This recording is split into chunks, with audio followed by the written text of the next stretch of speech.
Actually मगाशी काय झालं ना, माझ्याकडून चिकूला खूप जास्त ओरडलं गेलं आणि म्हणजे शाउटिंग केलं मी आणि मारलं पण त्याला नाही का थोडं.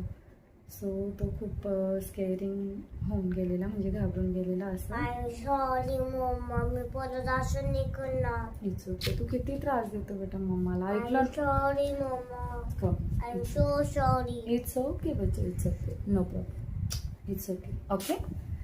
सो मला तो 10 ते 15 वेळा नाही का सॉरी मम्मा असं करत होता, पण मला इतकं म्हणजे असं हे होतं ना, अँगर कंट्रोल नव्हता होत. तर मी त्याला इट्स ओके पण नाही बोलली आणि त्याचं असं आहे इट्स ओके. सो त्याला म्हणजे इट्स ओके पण नव्हती म्हणत, म्हणून त्याचं आपलं चालू होतं सॉरी मम्मा. नंतर 10 मिनटं मला रिअलाईज झालं, 10 मिनटं मी एकदम शांत बसले, म्हणजे नाही का एकदम शांत झाले. मला माझं रिअलाईज झालं. 10 मिनटात विचार करते की मी त्याला उगाच ओरडले, उगाच मारलं पण त्याला असं, कारण की त्या खूप जास्त त्रास देत होता, म्हणजे नाही कसं आपण फ्रस्ट्रेट होऊन जातो. पोरं म्हटले म्हणजे ते त्रास देणारच, पण हे आपल्याला त्यावेळेस नाही कळत जेव्हा आपल्याला राग आलेला असतो.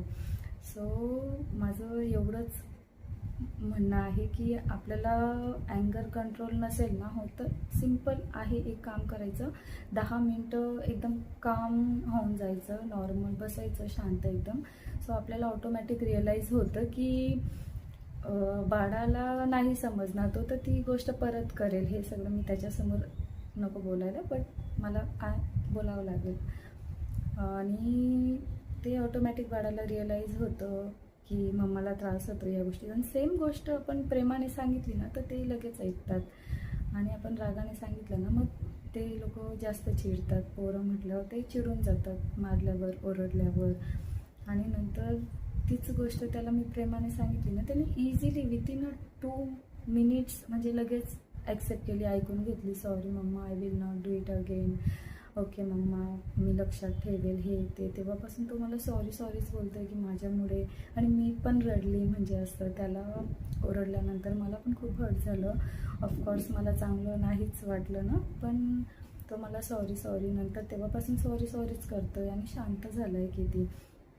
सो बिंग पॅरेंट्स असं एक असतं ना की मला हेच सांगावंसं वाटतं आहे की जेव्हा कंट्रोल नाही होते अँगर, तर सिम्पल एक गोष्ट करायची, शांत बसायचं, थोडे आईज क्लोज करून, आणि आपल्याला रिअलाईज होतं की आपण कशा पद्धतीने बेबीला सांगायला पाहिजे.